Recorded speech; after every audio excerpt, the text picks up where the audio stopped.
काम होतं. जवळजवळ सगळ्या ख्रिश्चन संस्था होत्या. शेवटच्या 11 वर्ष जर सोडली गोष्टी पण बाकी सतत कॉलेज काय हे काय सगळ्या ख्रिश्चन संस्था होत्या. तर तिथे तू काय वाचतोस एवढं की तू एवढी चांगली उदाहरणं घेतो. मी त्याला नेहमी 2 पुस्तकं सांगायचो. दोन्ही पुस्तकं इंग्लिशमध्ये. गॉस्पेल ऑफ श्री रामकृष्ण म्हणजे रामकृष्ण कथामृत. रामकृष्णाने काय अप्रतिम आहे. आणि दुसरं महाराजांचे प्रवचन हे इंग्लिशमध्ये आहे. तर त्यानं द्यायचो. एक मुसलमान मित्र होता त्याला मी हिंदीतून दिलं. कारण तो ज्या वेळेला आला होता त्यावेळेला पद्मा करंबलकरांचं यमन रागातलं श्रीराम जयराम जय जयराम आमच्याकडे सुरू होतं. उपासना सुरू होती. तो आल्यानंतर त्याला फक्त फोन केला की तुझ्या खुर्चीवर बस म्हणून. तुम्ही मुद्दाम नाही का की त्याच्यात श्रीराम जयराम जय जयराम एकही शब्द ऐकतोय. शब्द म्हणजे अक्षर ऐकतोय. पण सगळ्यांना कळतं हा श्रीराम जयराम जय जयराम आहे. जॉर्ज हॅरिसन जे बीटल्स होऊन गेले काही वर्षापूर्वी हा एवढा कन्व्हर्ट झाला की पूर्णपणे हिंदू झाला, पूर्णपणे भारतीय झाला. त्यांनी म्युझिक म्हणून शिवा शंकराच्या इतक्या निर्जाळे मंत्र निर्जाळे चरित्राचे प्रसंग सुंदर कॅसेट्स केलेले आहेत. त्याची ओम नमः शिवाय त्याच्यात तुम्हाला ओम ऐकू येत नाही, न ऐकू येत नाही, म ऐकू येत नाही, शिवाय काही ऐकू येत नाही. पण ज्यावेळेला ती कॅसेट सुरू होते ना त्यावेळेला प्रत्येकाला कळते ओम नमः शिवाय म्हणलं जाते. हे शब्दापासूनही कळले सारे शब्दांच्या पलीकडले. त्या शब्दांच्या पलीकडे जर सांगायचं असेल तर स्पष्ट शब्द नाही वापरले तरी चालतात. एक इम्पॅक्ट त्याचा असतो. हे ऐकल्यानंतर ते माझ्या आम्हाला पुस्तकं पाहिजे मला जरूर घ्या. पण पेन्सिलीने तुम्ही पुस्तकं वापरा. कारण हे जे पुस्तक आहे विशेषतः महाराजांचे प्रवचन आहे याच्यात सेल्फ कॉन्ट्राडिक्टरी आणि इलॉजिकल तर्काच्या विरुद्ध असं एखादं वाक्य आहे का. आता इथे एक सांगितलं दुसरं तिथे सांगितलंय आणि हे विरुद्ध आहे. Please note. आणि आपण चर्चा करूया त्याबद्दल. त्याने एवढा चांगला अभ्यास केला. जर्मन इथे आलेला होता तो हॅन्स म्हणून चांगली आठवण करून गेली. तो इथे आला होता. तो फक्त पंख्याला बसून लागत नव्हता एवढा उंच होता. बसला की तो मस्त पैकी रघुनाथ मराठीत सुरू केला. राणी वगैरे सगळ्या होत्या. नंतर मधून इंग्लिश बोलत होतो, मराठी सांगत होतो. पण त्यांनी सांगितलं की प्रवचनाशिवाय दुसरं वाचतं काय का. म्हणलं मी जगातल्या सगळ्या देशात फिरून गेलो. मी अत्यंत श्रीमंत. माझी जी संपत्ती आहे त्याचा मी ट्रस्ट बनवला सोशल वर्कसाठी. आता माझं एकच काम आहे ते म्हणजे आयुर्वेदाचा प्रसार, रामनामाचा प्रसार आणि संस्कृतचा प्रसार. जगभर मी करत असतो. विचार करा ही प्रेरणा त्याला पुढे गेली. आणि तो इथे कसा आला. इथे अशी बरीच माणसं आलेली आहे. तसे प्रेसर आले माहिती कसे अनेक आले. जसं महाराज आहेत ना आता अनुजीचे पत्रद्वारा दाखवून अभ्यास वामनेश्वर मंदिर सांगितल्यानंतर कुठेतरी लिंक लागली. पण या गोष्टींना कालच एक विचार म्हणलो का की असे 7 शिक्षक आहेत. त्या 7 शिक्षकांनी मला सगळं शिकवलं. त्याच्यात बरेचसे शब्द डब्ल्यूने असतात एकच सोडून. आणि that is important. What, when, where लक्षात ठेवा. हू, हुज, हुम, वाय, समजा हाऊ. तो डब्ल्यूने सुरू होत नाही.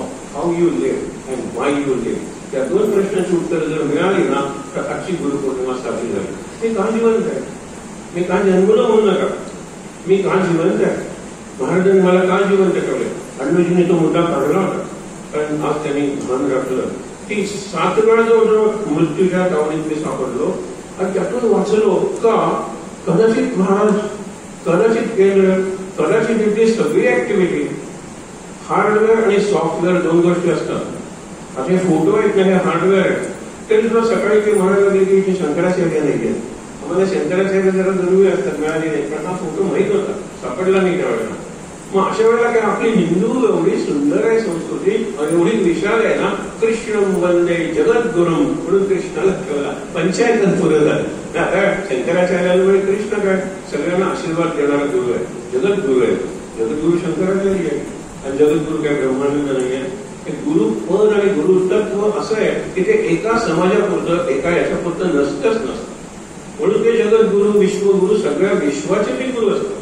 हे लक्षात ठेवा. तर मुद्दा काय आपण बघत होतो की ज्या वेळेला आपण आपल्या जीवनाचा विचार करतो त्यावेळेला मी आज जे करतोय त्याचा उद्या मला काय फायदा होणार आहे. फायदा शब्द अत्यंत चूक आहे. लाभ हाही शब्द चूक आहे. त्यातून असं काय महान कार्य निर्माण होणार आहे. त्यातून सगळ्यांचं कल्याण होणार आहे. कल्याण हा शब्द आहे. संस्कृत शब्द आहे.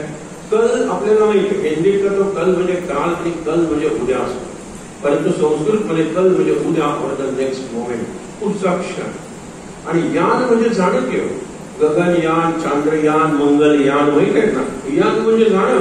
आपण सगळेजण या शरीराच्या यानात बसलेलो आणि next moment, next moment, next moment, next moment, टकट केम टकट केम टकट केम टकट केम चालू आहे.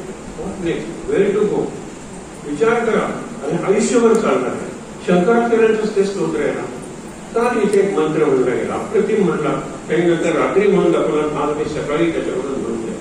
तो तेजोमयानंद जे चिन्मया मिशनचे जे मुख्य ज्यांना गुरुजी म्हणतात आणि स्वामीजी म्हणजे चिन्मयानंद, ते ज्याने ते सुरू केलं, तेव्हा अप्रतिम म्हणलं त्यांनी. त्याचं काही क्षेत्र नाहीये, पण आकर्षला गेला. आणि आज जमणार नव्हतं म्हणून काल किती दुरून तो मुलगा आला होता. तो इंजिनियर आहे, डॉक्टर आहे, गोवा युनिव्हर्सिटीत आणि पुणे युनिव्हर्सिटीत. इथे ही जी मंडळी आहेत ना, यांचं जर आपण बायोडेटा बघितला तर ती त्यांच्या क्षेत्रात खूप वरची आहे, पण इथे सगळेच समर्पित झालेले आहेत. इथे सगळ्यांची जात एकच आहे, महाराज भक्त किंवा साधक किंवा यांनी सांगितलेले गुरुबंधू. गुरुबंधू म्हणजे गुरु भगिनी सुद्धा. त्यात हा साईबाबांचा भक्त आहे, तो स्वामी समर्थांचा आहे असा विचारच करून काढतो. एकच आहेत सगळे. म्हणून साधू दिसती वेगळाले, परिते स्वरूपी मिळाले, अवघे मिळून एक झाले देहातीत वस्तू. महाराज देहातीत आहे. महाराजांनी एकदा विचारलं की महाराज तुम्ही देहात होता त्यावेळेला आणि आता तुम्ही देहात नाही आहात त्यावेळेला, एवढं काळ तुम्ही देहात नसताना काय? आता हा प्रश्न नक्कीच महाराजांना नाही विचारला. तात्यासाहेब केतकरांना विचारला असेल. तात्यासाहेब केतकर म्हणजे महाराजच नाही, महाराज त्यांच्या तोंडून बोलायचे. ती गंमत होती लक्षात. तात्यासाहेब केतकरांना एखादा प्रश्न विचारायचा असेल तर ते ज्यावेळेला उत्तर देणार त्यावेळी महाराज आहे, तात्यासाहेब केतकर नाहीये, त्यावेळेला इथे जे आहेत बाबा बेलसरे गुरुवर्य, त्यांना तो प्रश्न द्यायचे घेऊन, हा प्रश्न तुम्ही विचारा, हा माझा प्रश्न आहे, पण महाराजांनी त्याला उत्तर दिलं पाहिजे. एक महत्वाचा प्रश्न सांगू की मला प्रमोशन मिळाले स्वीकार का नको.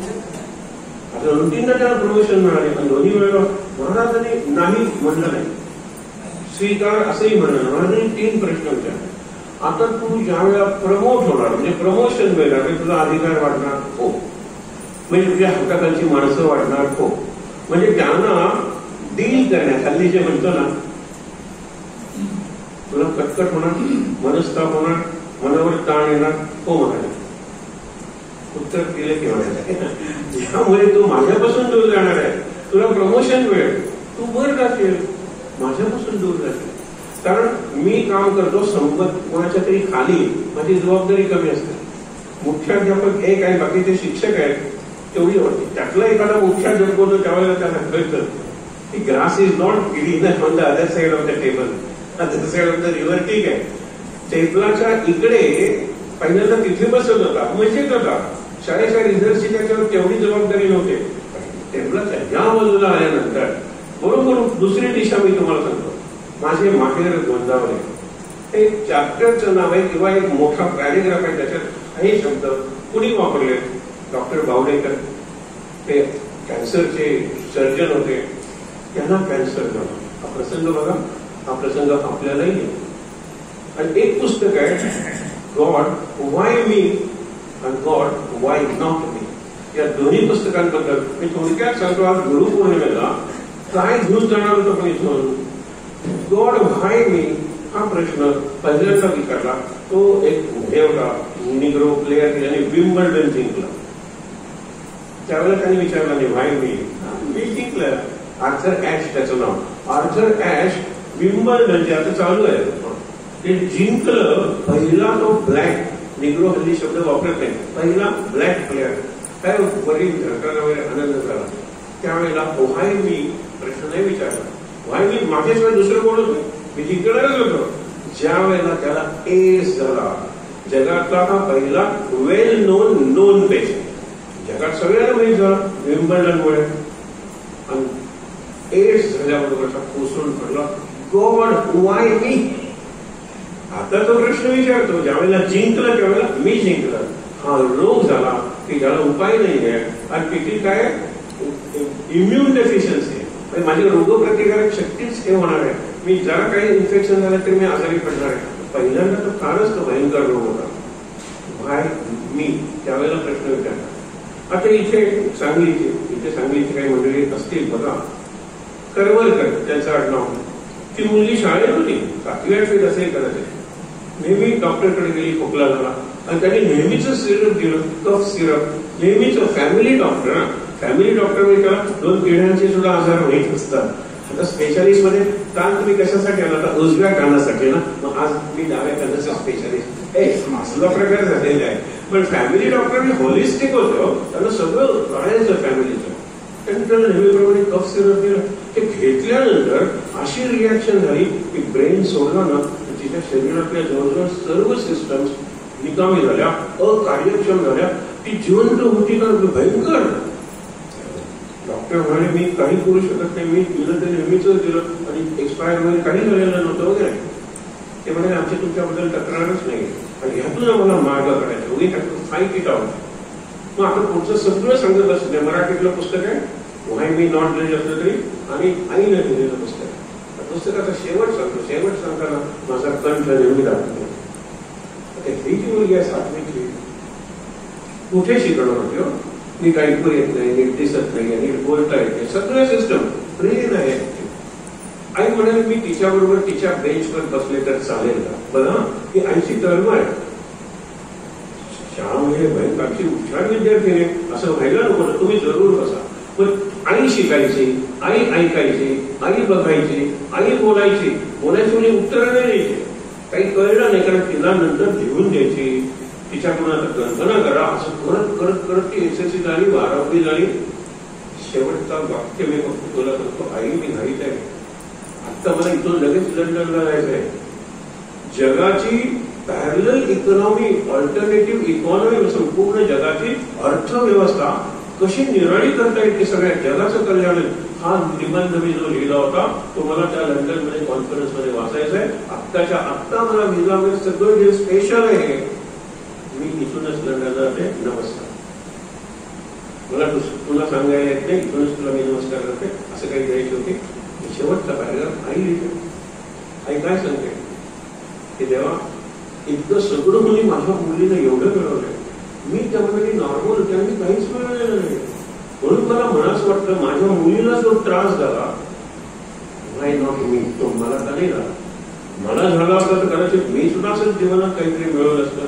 तर व्हाय नॉट मी हे पुस्तकात का सांगतो की आपण आपले जे काही निर्णय भोग आणि उपभोग आहे ते सगळे प्रारब्धाचे आहेत. प्रारब्धावर थोपवूया आपण, पण आपल्या घराचं गोकुळ का नको करायला?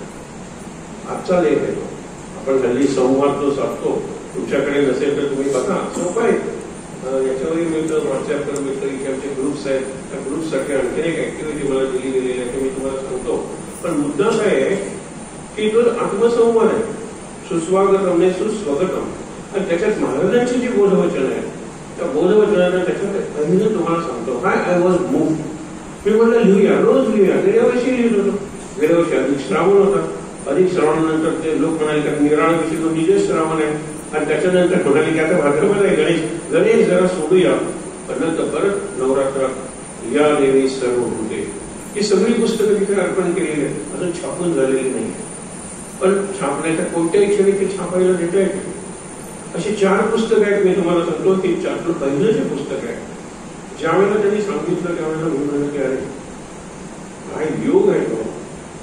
अमृत वाणी नावाचं पुस्तक आहे. गोंधळाला ते इतकं खपलं, मग प्रवचनांसारखं ते खपलं.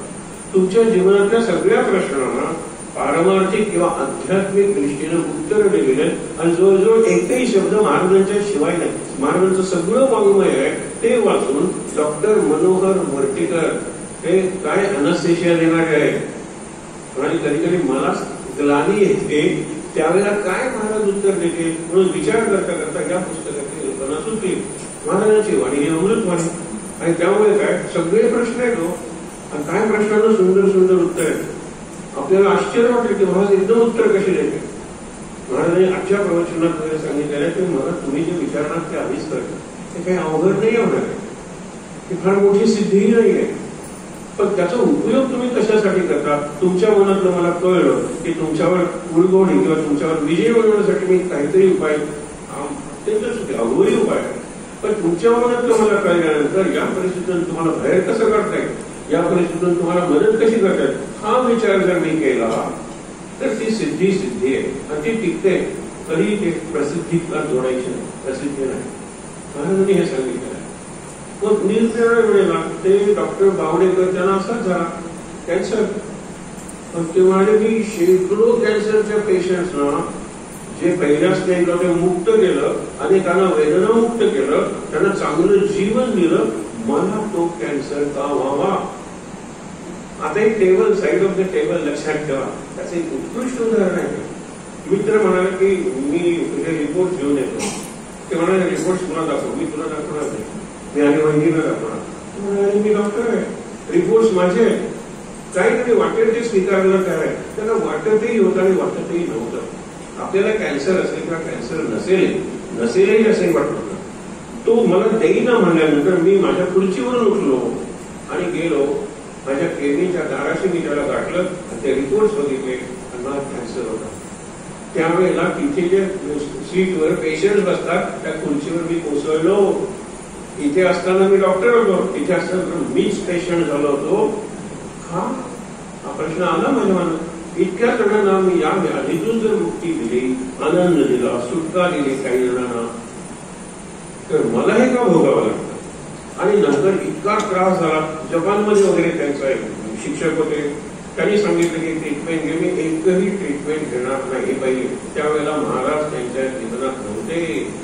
मी केस माझे चांगले आहेत आणि त्या केसांनी विद्यार्थ्यांना पेशंट्सना मी आतापर्यंत दिसलेलं आहे. मला केमोथेरपी घेऊन सगळे केस घालवायचे नाहीये. कॅन्सरचा दृश्य परिणाम. मला सर्जरी करून घ्यायची नाही. त्या सर्जरीचं काय काय आहे हे इतर सर्जनपेक्षा मला जास्त मी करून घेणार नाही. आणि हे दोन्ही रेडिएशनचा प्रश्नच नाही. मी कुठलीही ट्रीटमेंट घेणार नाही, बघूया काय होतं. इतके थकायला लागले. त्यांनी ऑपरेशन चालू ठेवले. त्यांचं म्हणाले अद्यावत अशी त्यांची ओटी म्हणजे ऑपरेशन थिएटर आहे. अद्यावत मुंबईचं one of the latest operation theatres.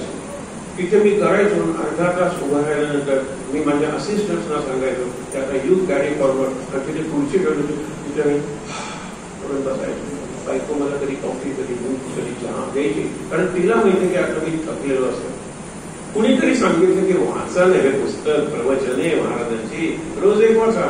त्यावेळेला महाराज जीवनात मग कुणीतरी सांगितलं दर्शनाला आले. तिथे हॉस्पिटल आहे, हॉस्पिटल पाहिलं, डॉक्टर म्हणे. आणि तिथे ते म्हणाले की इथे सगळे डॉक्टर्स येतात, आठवड्यातून एकदा, महिन्यातून एकदा, एकही पैसा घेत नाही. पण आमचं तर बिलकुल लेटेस्ट असं काही ऑपरेशन थिएटर वगैरे काही नाही आहे. तेव्हा मी येत होते कॅन्सर सर्जन.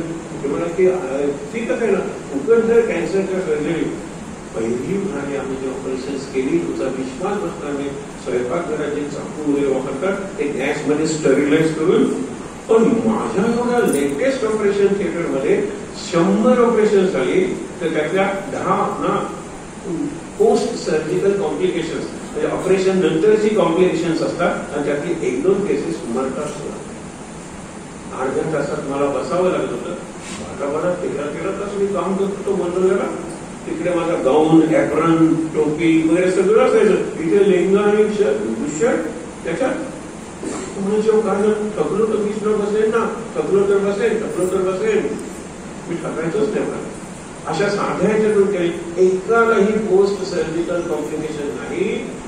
एकही जण मेला नाही. त्यांच्याकडे काय होतं हायजीन. ती खेड्यातली माणसं बैलगाडीतून जाणारी, मातीत बाजाराला बसणारी, कुठलं हायजीन होतं, कोण राखत होतं त्यांना. मग लक्षात आलं माझे माहेर गोंदावले. मी माहेरी आलेलो. एकदा ऑपरेशन करता करता कोलॅप्स झालं. सगळ्यांनी म्हणाले एक आहे लास्ट स्टेज आहे, कारण कॅन्सर आणि ट्रीटमेंट वगैरे काही घेतलेले नाही. आणि मुंबईला त्यांना आणल्यानंतर ते मला इथे बोलतो नव्हतं ना, मला इथे कशाला आणलं, मला काही झालेलं नाही. मी अत्यंत आनंदात होतो. एका अर्थाने महाराजांच्या जवळ होतो. एका अर्थाने ती समाधी होती trance. I was in trance आणि you transported me to trance मध्ये होतो, समाधीत होतो. आणि कशाला मुंबईला मला आणलं. आता परत गोंधळाला गेलं तर मला तो अनुभव येईल असं नाही. बाबा वेलसरेंचा अनुभव आहे. हे अनुभव काय येतात, हे शरीराच्या पलीकडचे अनुभव आहे, पण शरीराला येतात. त्यांनी सांगितलं ना, अरूपाचे रूप मी तुम्हाला दाखवेन, पण या डोळ्यांनी दाखवेन. या इंद्रियांनी तुम्हाला इंद्रियांच्या पलीकडचे अनुभव देईल. मोगऱ्याचा वास येतोय का असे एकदा बाबांनी विचारलं. जरा मोगऱ्याचा सीझन नव्हता. बायकोला विचारलं मोगऱ्याची अगरबत्ती लावली का. इथे कोणी मोगऱ्याचा सेंट परफ्यूम वगैरे शंभर काही नाही हो. आणि त्यांच्या केंद्राच्या बाहेर सुक्ष्म मासळीची दुकान आहे. काय वास असेल तिथे काही सांगते पण मोगरा नसेल. मला वास येतो. मी परत बघतोय मला मोगऱ्याचा वास येतोय. आणि काही वेळ मध्ये जाऊया आपण ज्ञानेश्वरी बघतोय सुरू करूया. आणि इतक्या ते खेड्याकडचा माणूस छोटी टोपली अर्धी टोपली मोगऱ्याच्या कळ्यांनी भरलेल्या ज्या उमलायला लागले म्हणाले मला असा भाराला भार म्हणजे ब्लॉसम्स माझ्या मोगऱ्याना तयाचा वेलू गेला गगना वेळी मोगऱ्या फुलाला फुले निश्चिता भरून कळी असायला हा अनुभव तो सांगत होता. मला पहिली महाराजांना द्यायची म्हणून मी ही टोपली आणलेली आहे. तो वास मधल्या सगळ्या दुर्गंधांना छेदून यांना आला तर जास्त सेन्सिटिव्ह आहे. आपल्या 85 आहेतच बाबा वेलसरे. मला सांगायचंय काय हे अनुभव येतात. एकदा म्हणाले मी कधीही प्रवचन करताना थांबत नाही. का थांबावं लागत नाही महाराजांची कृपा. महाराजच बोलत असतात माझ्यातून मी कशाला थांबव. आणि प्रवचन करत असताना मी थांबलो अशा प्रकारे थांबलो की लोकांना भीती वाटली. त्यावेळेला वय 85च्या पुढे असेल की नक्की काय झालं. पण मी पडलोच होतो ना. हे जर बेशुद्ध झालो असतो ना तुम्ही पडलो असतो. मी छान बसलो होतो. अशा वेळेला 1 मिनिट 2 मिनिट लोकांनी वाट बघितली. नंतर म्हणजे हे प्रकार काहीतरी निराळच असतं. बाबा बाबा असं म्हणून त्याला करत हे जागवलंच आहे. तुम्हाला काम मला जागवलं. माझी जी टाळू आहे ना ज्याला म्हणतो पॅलेट म्हणतात टाळू तिथून एक स्राव म्हणजे सिक्रेशन म्हणजे द्रव पदार्थ थेंब थेंब पडत होता. आतापर्यंत इतकी निर्णय पेय मी टेस्ट केली. त्याची टेस्ट सगळ्यात वरची होती. कदाचित ते अमृत असू शकते. मला ते कशाला उठवलं. आणि मग त्याच्यानंतर ज्ञानेश्वरीची आवृत्ती होती. मारिये जेऊ ते नेले तेऊ ते निवांतची गेले. हे निवांतची गेलेचा अभ्यास करण्यासाठी वांतेला या. निवांतची गेले त्या पाणी आहे ते गेले वावेगा सोपं आहे. आणि ते उदाहरणच दिलेली आहे. ज्ञानेश्वरांनी सुद्धा ही उदाहरणं दिलेली. पाणी आहे. शेतकरी विहिरीतून काढतोय आणि ते पाटातून वाहत आहे. पाटातून वाहणाऱ्या पाण्याला दिशा कोण देणार आहे. तो शेतकरी. त्याचा तो माळा येते. पहिल्यांदा काही पाणी इथे तुंबवलं पाणी इकडे गेलं. इकडे काय आहे तुला मोठं ऊसाचं शेत आहे. ऊसाला गेलं पाणी गोड झालं. नंतर ऊसाच्या त्याला ते झालं परत पाणी इकडे त्यांनी तुंबवलं. इकडे काय इकडे मिरच्यांचे रोप आहेत. तेच पाणी तिखट झालं. इकडे तेच पाणी कडू झालं. कारल्यांचं झालं. इकडे तेच पाणी आंबट झालं. आपण म्हणतो ना चिंचा वगैरे काही असेल. पाण्याने कुठलीही तक्रार केली नाही. तया पाणी आईचे केले व्हावेगा. तसं तुम्ही रुहा. मारिये जेवते नेले जेवते निवांतची केले. इथे आपल्यापैकी अनेकांना एक शंका असते. ते पाणी आहे त्याला काय कळतंय. विद्यार्थ्यांनी एका प्रश्न विचारला होता. विनोबांनी गीता प्रवचनामध्ये सांगितलेलं आहे स्थितप्रज्ञाचं उदाहरण देताना परी म्हणाले. पण दाऊल म्हणतो ना दाऊल तो पिठल्यात घातला काय श्रीखंडात घातला काय सारखं स्थितप्रज्ञा म्हणत. तिला हे गोड चव आहे. याला केशराचा वास येतोय. याला कांद्याचा वास येतोय. काय कदाचित काही जणांना ते जास्त आवडेल. पण गंमत झाला एका मुलाने विचारलं परीला काय कळतंय. खरंच आहे ना. परीला काय कळतंय या प्रश्नाला उत्तर देण्याची पाळी माझ्यावर आली ना. अरे मला हीच तर काही उत्तर आहे. त्या परीला काही कळत नाही पण ह्याला कळतं ना. तिला विचारही नाही पण ह्याला विवेक आहे ना. विवेक नाही लक्षात ठेवा. आज जर मी पिठलं खातोय उद्या श्रीखंड काही आधी अवदशा मग दशा. आज श्रीखंड खातोय उद्या पिठलं खावं लागेल. आधी अवदशा मग दशा आधी दशा मग अवदशा. प्रसंग असो भल कैसा परंतु नाम सोडू नये. कुठल्याही प्रसंगात नाम सोडू नये. आणि नाम किती सोपं आहे उदाहरण. कुठल्याही प्रसंगात नाम कसं वाचवलं. महाराजांनी अनेक उदाहरण दिले. हे उदाहरण जरा वर्णन करून बघूया. बाबा आज सुट्टी आहे. हो मग बाबा आज मैदान चांगलं मोकळ्या असतात गुण आलं. मग बाबा आज वाराही चांगला होतोय. मग पतंग उडवायला जाऊया.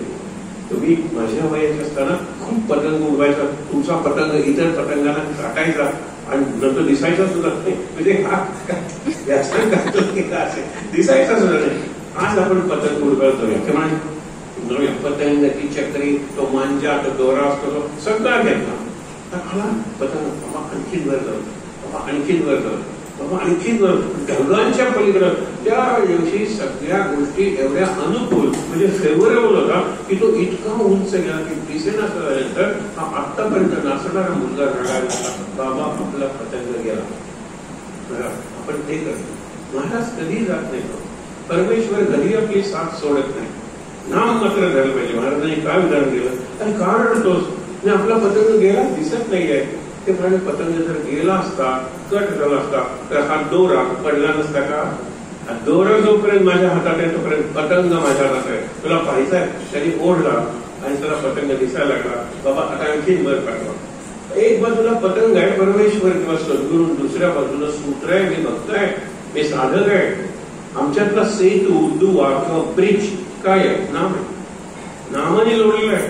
इकडे पतंग आहे आणि इकडे सूत्र म्हणजे माझ्या हातात. जोपर्यंत माझ्या हातात एक टोक आहे तोपर्यंत पतंग माझा आहे, ते लक्षात. आपण एवढं कशाला सूत्रच लक्षात ठेवा. सूत्र काय? अखंड नाम घ्या, श्वासाश्वासावर नाम घ्या, हे सगळं आहे. तुम्हाला एक अनाउन्समेंट करायची म्हणून काय सांगितलं की बऱ्याच वेळेला तुम्ही द्रोणाचार्य नसता पण तुम्हाला एकलव्य भेटतात, तुम्हाला अर्जुन भेटतात. मी द्रोणाचार्य काय, हे दोन्ही तुम्हाला मिळतात ना, तोही नाही आहे. कदाचित हा जो ड्रोन आहे तसं त्या उडतो, पण तो ड्रोन नाही. लोक त्याला ड्रोन म्हणतात. ड्रोन आहे. Drone is a parasite. तो काहीच काम करत नाही आणि नुसता येतो, खातो. मी आदर्श ड्रोन आहे म्हणून म्हणलं मी ड्रोनाचार्य. आता युद्धात वगैरे ड्रोन वापरतात की नाही? कसा आहे ड्रोन? तर आपल्याकडे बसलेले जितेंद्र भांडणकर आणि त्यांच्या सौभाग्यवती संध्या, काय त्यांच्या मनात आलं कोणाष्ट? मी तुम्हाला सांगतो, मला काही माहित नव्हतं. त्यांना कुठे माहित होतं? आमच्या द्रोणाचार्यांना की माझा एक शिष्य माझी मूर्ती करून इतकं चांगलं शिकतोय, स्वतःला स्वतः शिकवतोय. That is the best teaching, self teaching. कसं कळलं? की जात होते सगळेजण 105, 100 कौरव, 5 पांडव. त्याच्यात फक्त एकाला आपल्या गुरुचा शब्द ऐकायचा होता, तो अर्जुन. त्यांच्या मुलाला अश्वत्थाम्याला नेतो दुर्योधनाबरोबर असायचा. भीम वगैरे जरा मागे थांबायचं, ही फळ खाऊन बघा का आपली आयुष्यात हल्ली नाही, ते काहीतरी निराळ्या दिसते. भीमाचा विचार निराळा. दुर्योधन काय विचार करायचा? अश्वत्थाम्याला विचार की ही वेळी विषारी असेल काय? भीमाला जर अंगावर चोळली खाजगी करेल. Duryodhan planning and plotting, Bhim फक्त इटिंग अँड इटिंग. हा फक्त अर्जुन. सांगा ना, त्यांना जाऊ दे ना. मी प्रश्न विचारतो ना, इतक्यात एक कुत्र आलं, कुत्र भुंकर आलं. अर्जुनाने काय केलं? दगड घेतला, कुत्र्याला आपण धावण्याला म्हणतात दूर त्याला पाठवलं. परत आला, मी प्रश्न विचारतो, तो उत्तर वगैरे झालं. आनंदात त्याचा संवाद सुरू झाला. म्हणजे तेच कुत्र परत आलं. आता भुंकत नव्हतं, म्हणजे भुंकू शकत नव्हतं. कुत्र्याचं तोंड उघडं होतं आणि त्याच्यात 3 बाण मारलेले होते. छोटा बाण आधी, त्याच्यापेक्षा मोठा मध्ये आणि त्याच्यापेक्षा लांब शेवटी, असे 3 बाण मारले. रक्ताचा एक थेंब नाही. कुत्र्याला तोंड उघडता येत नाही, बंद करता येत नाही, भुंकणं दूरच राहिलं. पण असे बाण कोणी म्हणतो? हा पहिला प्रश्न आहे ना. बाण असे आडवे मारतो ना, हॉरिझॉन्टल बाण भुंके. द्रोणाचार्य म्हणजे मलाही माहित नाही. आणि इतकं प्रिसिजन ना, बरोबर एवढा एवढा आणि एवढा, आणि लक्षात ठेवून नाही. गेले, कुत्रा आलं त्या दिशेने गेले. तिथे त्याला द्रोणाचार्यांना मूर्ती दिसते आणि दिसत्या हा भिल्ल वगैरे असं समजू नका तुम्ही. इंद्रधनु नावाचा तो राजा होता त्या भागातला भिल्लाचा, त्याचा पुत्र होता, राजपुत्र होता तो. आणि हिरण्यधनु आणि तो कौरवांच्या बाजूने लढणार. आजचं उदाहरण मी तुम्ही जस्टिफाय करत नाही आमच्या टोळ्याचं, ते वाईट आलंय द्रोणाचार्यांनी तसं. पण हा अंगठा तोडला नसता, त्याला असे बाण जे मारावे लागले ते नसते. या अंकाने चमत्कार करून पांडवांचा जय अवघड करून टाकला. आज आपल्याला आपला जो शेजारी मित्र देश देखील नाही, त्याच्यावर आपण नुकतंच जरा हल्ला केला होता.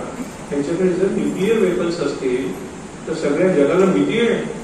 ती न्यूक्लिअर वेपन्स या माकडांच्या हातात पडली ना तर त्याचे टार्गेट्स 3 ठरलेले आहेत. पहिलं इस्रायल, दुसरं अमेरिका, तिसरं इंडिया. कदाचित उलटही करते. 3 बॉम्ब ते टाकणार. म्हणजे कुणाच्या हातात बॉम्ब आहे. मी तुम्हाला उदाहरण देतो, तुम्ही समजून घ्या. आपली मायथॉलॉजी जी आहे ना, पुराण समजून घ्यायची. त्यावेळेला आपल्याकडे कवी मनाचे वाजपेयी होते आणि तिकडे मुशर्रफ होता, तो फौजीच होता आणि दोघांच्याकडे बॉम्ब आहे. आपण तर काय पोखरण वगैरेला प्रयोगच केले होते. म्हणजे आपला आणि कुठून आणले असते चीनने सुद्धा सेकंड हँड बॉम्ब दिला असेल. तो प्रश्न नाहीये. प्रश्न काय लक्षात ठेव, तो की मी 3 म्हणेन आणि बॉम्ब टाकेल. मुशर्रफ म्हणतो हम भी 3 गिन सकते हैं. कौन? वाजपेयी. हम भी 3 गिन सकते हैं और 3 के बाद पाकिस्तान नहीं रहेगा. दोघांनी एकमेकाला धमकी दिलेली आहे. फरक काय केलं तुम्हाला? हा फौजी असंस्कृत ऍम्बिशन महत्वाकांक्षी आणि भारताचा द्वेष करणारा. बघा 1 2 3 टाकला. वाजपेयी कवी मनाचे, सुसंस्कृत, मानवतावादी. पाकिस्तानच्या सरकारशी मुली असतो तरी जनतेशी कशाला? हा विचार. 3 गिनता हो देखो. 1 2 2.1 2.2 2.0.1. वाजपेयीचे 3 कधी येणारच नाही. हा फरक लक्षात घ्या. हा फरक लक्षात घ्या. म्हणजे तुम्ही कुणाच्याकडून लढणार आहात व तुमची कोणती शस्त्र तुमच्याकडे ठेवायची का काढून घ्यायची. हे एक स्पष्टीकरण द्रोणाचार्यांनी त्याचा अंगठा का काढून घेतला त्याचं काय. मी तुम्हाला आधीच सांगितलं, मी जस्टिफाय करत नाही, पण कृष्णाच्या जीवनाचा अंत बघा. समोर बसलेला उद्धव, शेवटचा आठवडा आहे. उद्धवांना काय प्रश्न विचारायचे. उद्धव गीता झाली, अर्जुनाची अर्जुन गीता झाली. आपण भगवद्गीता म्हणतो त्याला, मुद्दा होता. कृष्णाने म्हणलं बघा उद्धवा, आणि म्हणून त्याची जे आयुध होते चक्र, सुदर्शन चक्र, त्यांनी सोडलं आणि ते वैकुंठात निघून गेलं. सारंग धनुष्य होतं, त्याला सारंग पाणी म्हणतात. धनुष्य पान सोडले, वरती गेले.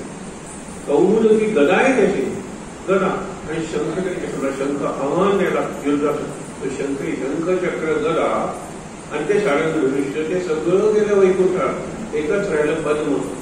शंखचक्र गदा पद्म, फूल राहिलं. त्याला तुमचा अजूनही कुठला भक्त फूल घेऊन माझी पूजा करायला आला तर ऐत्या वेळी मी फूल शोधायला लागू नये म्हणून मी एक फूल कायम हातात ठेवलेलं असतं. काय संस्कृती आहे. एक फूल कायम माझ्यामध्ये, फूल मी वैकुंठात पाठवलेलं नाही, पण ते सगळं पाठवलं. कारण माझ्यानंतर ही जर अस्त्र शस्त्र अशा लोकांच्या हातात सापडली की ज्यांना विचार नाहीये, विवेक नाहीये, तर संपूर्ण मानव जातीला धोका आहे. आणि कुणाच्या हातात पडतील? अर्थात यादवांच्या. यादवांपासूनच त्याला धोका होता. आणि यादवांचा शेवटी उरलेला उन्मत्त यादवांचा नाश कृष्णाने केलेला. कृष्णाने. आणि त्यावेळेला शांतपणे बसलेला बलराम म्हणाला मला हे बघवत नाही. कृष्ण म्हणून मला हे बघावंच लागणार. कारण त्या गांधारीने शाप दिलाय ना, माझा कुलाचा नाश केला, तुझ्या कुलाचा नाश बघावा लागेल. त्यावेळेला कृष्ण शांतपणे झाडाच्या तिथे बसला असेल किंवा जरा समुद्राच्या काठी झालेल्या तिथे कुठेतरी बसला. आणि ही 2 माझी मुलं, माझे नातू, माझे पुतणे एकमेकात म्हणतात, आवाजची शिव्या देतात. याची आई आहे का, याचे वडील आहे काय, आई वडिलांकडून एकमेकाला शिवाय देतात. म्हणजे किती नीच पातळीवर गेलेली होती त्यावेळेला ती. आपण जमातच म्हणूया एकमेकावर जो यादवी शब्द आला ना, एकमेकातच ते लढले. अशा वेळेला ह्यांनी त्यांना मारलंय, ह्या जास्त उन्मत्त आहे, त्यांना मी मारलं पाहिजे म्हणून धनुष्यबाण जे सारंग पाणी होतात ना, कृष्णाने बाण मारून आपल्या मुलांना, नातवांना, पुतण्यांना मारले. तर हे धोकादायक आहे. मी जर गेल्यानंतर विचार करायला पाहिजे. मी ज्या वेळेला उपासनेला बसलो त्यावेळेला कोणते धोके आहेत माझ्या उपासनेला. आज महाराजांचं जे प्रवचन आहे गुरुपौर्णिमेचं, मी काही वाक्य वाचून दाखवतो आणि तुम्हाला कळेल. हे तुम्हाला वाचून दाखवत होतो. तर यांनी एकाला सारखी सेवा केलेली आहे की पुस्तकं आपण जे काही लिहिलेली आहे त्याच्यात छोटी छोटी काही पुस्तकं लिहिली आहेत आणि पुस्तकाच्या प्रत्येक पानावर एक गोष्ट लिहिली. एक मोठा कार्यक्रम होता 3 तासाचा संगीताचा. त्याच्यात 21 आयटम होते. त्याच्यात 21 कथा त्या कॉम्पेअरिंग करणारीने सांगितल्या. तिने आयुष्यात तरी कॉम्पेअरिंग केलं नव्हतं. मी सहज जोत्यात बसलो होतो. म्हणजे एवढं कॉम्पेअरिंग, एवढ्या गोष्टी आल्या कुठाकडून. आनंददायक कोणी लिहिलं? तुम्ही लिहिलं सर. म्हणजे लिहिल्यानंतर त्या गोष्टी विसरली होतो. तर ते आनंददायक आपण म्हणून याची जी पत्नी संध्या आहे तिने आनंदाने पुस्तक वाचलं, मला ऐकवलं. त्याच्यानंतर ह्यांनी काय सांगितलं, ते जास्त प्रभावी होण्यासाठी एक ऍप आणलं. बाकीचे साऊंड वगैरे केले पाहिजे, त्या सगळं त्यांनी ते ऍप वगैरे आणलं. आणि आता 4 पुस्तकं त्यांनी वाचलेली आहे, त्यांना अपलोड करणार आहे. त्याची लिंक तुम्हाला पाठवेल. आमच्या इथे 4 ग्रुप्स आहेत. एक रायकरांचा ग्रुप आहे, आपण चैतन्याचा ग्रुप म्हणतो. इकडे गुरुनाथ नाईकांचा आपला चैतन्य परिवार ग्रुप असेल, किंवा श्रेयसचा तिचं महाराज भक्त नावाचं पेज आहे फेसबुकचं. आणि असे 4 ग्रुप्स आहेत. कुणाकडे तुम्ही नंबर द्या. जर तुम्हाला पाहिजे असेल तर याला ऑडिओ बुक्स म्हणलेलं आहे. पहिलं अर्थातच त्यांनी लिहिलेलं आहे की काय, आनंददायक. दुसरं अमृतदृष्टी. अमृतदृष्टीला कव्हर कसं काढायचं आमच्या मनात महाराजांना शरण दिलं तर महाराज काय कल्पना येतात. अमृत सृष्टीचं तुम्ही कव्हर बघा, ज्याला आपण म्हणतो दूरवरच्या आकाशगंगा म्हणजे गॅलेक्सी. त्या गॅलेक्सीज मधून जो प्रकाश बाहेर पडतो ना, तो प्रकाश सौम्य आहे, शांत आहे, संध्याकाळच्या आकाशासारखा आहे किंवा पौर्णिमेच्या चंद्रासारखा आहे, मध्यान्हीच्या सूर्यासारखा नाहीये. ती अमृतदृष्टी. कल्पना लोकांना बरी वाटली. अमृतदृष्टी छोटं पुस्तक आहे. त्याच्यानंतर 3रं पुस्तक आहे सकारात्मक दैनंदिनी. ती डायरी पॉझिटिव्ह थिंकिंग पुरेसं आहे नाही, पॉझिटिव्ह लिव्हिंग इम्पॉर्टंट आहे. पण त्यासाठी पॉझिटिव्ह शक्ती आणि पॉझिटिव्ह दृष्टी आवश्यक आहे. त्याच्यावर आधारित पुस्तक आहे. दैनंदिनी मी दैनंदिन लिहितोय, पण आज जीवनात 10 प्रसंग घडले, 5 प्रसंग निगेटिव्ह वाटतात. मी त्याचं पॉझिटिव्ह इंटरप्रिटेशन कसं करेन ते मी माझ्या सकारात्मक दैनंदिनी. अरे माझा मुलगा 3ऱ्यांदा नापास झाला, माझ्या घरातून हाकलून दिलं पाहिजे, हे नकारात्मक चिंतन आहे. त्याला विचारायची, बाबा तुला काय जमत नाही. तो मला गणित जमत नाही. खरंच मग आपण तुला काय आवडेल. तो 6वीत असताना बाबा तुमच्या नकळत मी त्यावेळेला मारुती 800 होती ना, ती सगळी उसवली होती, पुन्हा सोडली होती. डिसेंबरीनं असेंबली 6th स्टँडर्ड मध्ये. बाबा तुम्हाला माहित नाही, 7वीत मी गाडी चालवायला शिकलो, 6वीत मी गाडी असेंबल वगैरे सगळं करायला शिकलो. आणि म्हणलं की तुमचा मेकॅनिक मित्र आहे ना, त्याच्याकडे मी जातो. शाळा नको बाबा. खरंच सांगतो, आज पुण्याला तसं गॅरेज आहे मुलाचं, त्याच्या हाताखाली वगैरे. त्यावेळेला वडिलांनी शांतपणे जर घेतले, हे पॉझिटिव्ह आहे. This is positive living, positive energy, positive vision. पुढे माझा मुलगा काय करणार आहे, 4 नापास झाला वगैरे पकडून द्यायचं. I डिसोन you. कारण मी 3दा नापासून पास झालो, तू 4थ्यांदा म्हणजे बाबाची लाच काढलीस, व्हायला लागलं. म्हणून ते एक पुस्तक आहे. आणि आनंद शलाका, हे सगळं आनंद आहे लक्षात. आनंद हा आमच्या केंद्राचा जर कोड वर्ड कुठला असेल तर आनंद आहे, आणि 5 वर्ड कुठला असेल तर चैतन्य आहे. 1 पंख चैतन्याचा, 1 पंख आनंदाचा, आणि संचित अखंड नामस्मरण म्हणजे मानते. कधी माणसाचं चित्र बोधचिन्ह करायचं असेल तर हे बोधचिन्ह चांगलं आहे. जरी म्हणून करणं विचारलं, तुमचा पुतळा करायचा असेल म्हणाले बिलकुल पुतळा करू नका, पण एक चित्र तयार करा प्रतिकात्मक. म्हणाले एक व्हायोलिन आहे, व्हायोलिनच्या तारा आहे, आणि फुलपाखरू उडत येतं आणि त्या तारावर बसतं, आणि फुलपाखरू बसल्यानंतर त्या तारा कंप पावला. म्हणजे त्या तारा किती सेन्सिटिव्ह असल्या पाहिजेत. फुलपाखराचं वजन ते काय, आणि ते तुम्ही दाखवा चित्रात. ते तो पुतळा माझा उभा. प्रत्येकाने अशी काही ना काही कल्पना काढलेल्या असतात, पण हे लक्षात. त्याच्यानंतर तिथे 5 पुस्तकं ठेवलेली आहेत. त्यातलं पहिलं तुम्हाला सांगितलं मनोवाणी, मनोहराची वाणी किंवा मनातली वाणी. त्यांनी ते पुस्तक गोंदवले म्हणाले की आम्हाला ते पुस्तक, त्याची कारण नसते काही. त्यांनी मला तुम्ही पुस्तकं प्रकाशित करता, कारण आपली 2-3 पुस्तकं त्यांच्यापर्यंत पोहोचली होती. म्हणलं करतो. माझं मनोवाणी नावाचं पुस्तक आहे, अमृतवाणी आहे. ती महाराजांची वाणी आहे, आणि महाराजांची उपासना इतकी वर्ष करून मला वाटतं त्याच्याकडे 2री किंवा 3री पिढी असेल अनुग्रहाची, पण सांगतो माझ्या मनात आलेले विचार मनोवाणी. म्हणलं तुम्ही पाठवा. बघितलं सुद्धा नव्हतं, पण म्हटलं हे पुस्तक केंद्र प्रकाशित करेल, नक्की प्रकाशित करेल. ते किती सज्जन आहे. त्यांनी पहिलं खूप मोठं पाठवलं, तुम्हाला खूप मोठं होतं, आणि मग दुसरं त्यांनी लहान करून पाठवलं. करोनाचं वगैरे बॅकग्राऊंड आहे. ते म्हणाले तुम्हाला पाहिजे तो प्रसंग काढा, तुम्हाला पाहिजे ते वाक्य घाला, तुम्हाला पाहिजे तो बदल करा. हे स्वातंत्र्य आहे. तो साधा माणूस नाही, गोंदवलेला वगैरे रिस्पेक्टेड आहे. अमृतवाणी म्हणजे केवढी किती खप आहे त्या पुस्तकाला. आणि अमृतवाणीचं एक उदाहरण सांगतो, तुम्ही पुस्तक मिळवून वाचा. इथे आमच्याकडे नसेलही कदाचित. मुलगा विचारतो अलीकडच्या काळात आहे आणि 1967 पर्यंत महाराज बोलत होते. 1967 तो मुलगा विचारतो आई गाडी घ्यायचं ठरवलंय. आई माझे महाराजांना विचार. त्या मुलाची पहिली रेख महाराजांना काय करणार. महाराज म्हणतात बैलगाडी घ्यायची नाही. महाराजांना काय करतो विचार तरी. महाराजांना विचारायचं आईने सांगितलंय म्हणून गाडी घेऊ का. जरूर घे. 3 वर्ष लक्षात ठेव. हे महाराज आहे. महाराजांसारखा बुद्धिमान माणूस नाही हो. शंकराचार्य महाराज गौतम बुद्ध यांची जी बुद्धी होती ना ती एकदम उत्स्फूर्तपणे व्यक्त होते. महाराजांनी 3 गोष्टी लक्षात ठेव. ज्या क्षणी तू गाडी घेशील त्यावेळेला गाडी ज्यांच्याकडे नाहीये त्याच्यापेक्षा आपण कोणीतरी सुपिरियर आहोत, श्रेष्ठ आहोत असं बिलकुल समजू नको. आणि गमतीनं म्हणाले अरे कसले तुझे 5 लाख रुपये गेले त्या गाडीला मायनस आपण कोणते सरप्लस असं बिलकुल समजू नको. ज्यांच्याकडे गाडी नाही त्यांच्यापेक्षा मी श्रेष्ठ आहे म्हणू नको. नंतर तू गाडी चालवणार. हो म्हणाला मी चालवणार. त्या गाडी चालवताना जे पायी चालत आहे त्यांच्यापेक्षा मी श्रेष्ठ आहे असेही म्हणू नकोस. हो म्हणाला. तिसरं सगळ्यात महत्वाचं गाडीत नाम चालू दे. नामात गाडी नको. गाडी ड्राईव्ह करताना श्रीराम जय राम जय जय राम. आणि गाडी नवी असताना मी नेहमी तो प्रसंग सांगतो. जरा घडलेला आहे म्हणून तुम्हाला सांगतो. नवीन गाडी आणलेली आहे. गॅरेज नाही. गाडी आणलेली आहे. शाळा सुटली. श्रीराम जयराम जय जयराम पालखी श्रीराम जयराम गाडीकडे बघतोय. कारण मुलं घेतात ना मै चोर हो गाडीवर. म्हणणारा प्रत्येक चोर आहे किंवा माझ्या गाडीवर असं कोणी लिहित नाही ना. श्रीराम जयराम जय जयराम यंत्र चाललंय आणि मंत्र नाहीच आहे. मन कुठे आहे. मननात करायचं ना तर ते गाडीकडे.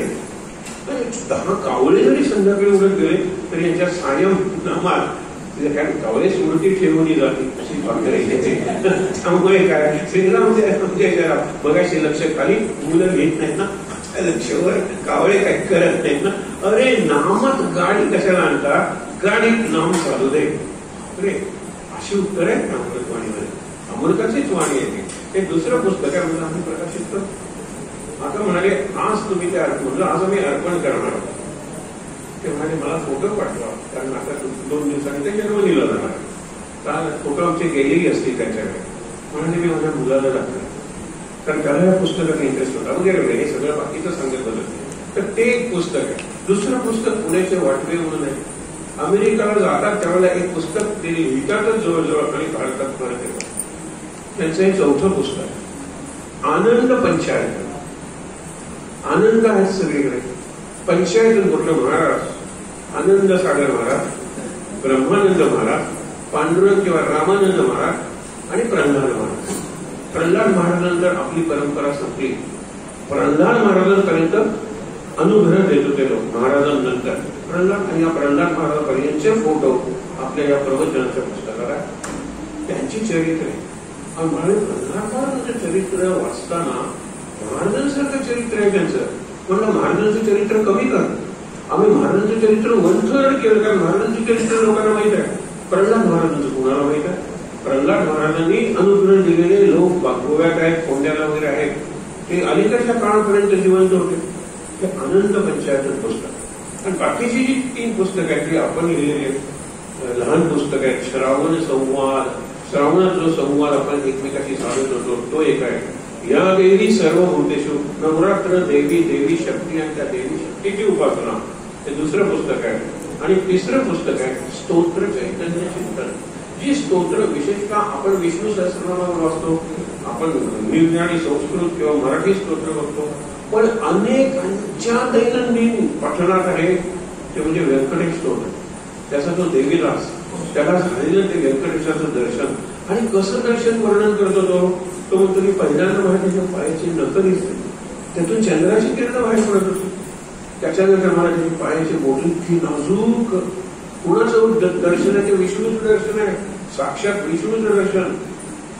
तर त्याच्यावर पहिल्यांदा लिहिताना इतकं त्याच्यात कारण आई म्हणायची म्हणून आमचं अर्ध स्तोत्र पाठ झालं. स्वयंपाक करताना व्यंकटेश स्तोत्र आजही अनेक जण म्हणतात. पण ते जे स्तोत्र आहे त्याच्यावर चिंतन. मग त्याच्यानंतर दुसरं एक गणेशाचं का नको. मग त्याच्यात रामरक्षा म्हणतात तशी शिवरक्षा स्तोत्र आहे. शिवरक्षा का नको. अशी 4-5 स्तोत्र त्याच्यावरचं चिंतन आहे. चैतन्य चिंतन. कारण चैतन्य हा इथला दुसरा शब्द आहे. आनंद पंचायतन झालं चैतन्य चिंतन. असं ते तिसरं पुस्तक आहे. ही पुस्तकं काळाच्या ओघात प्रकाशित होतील.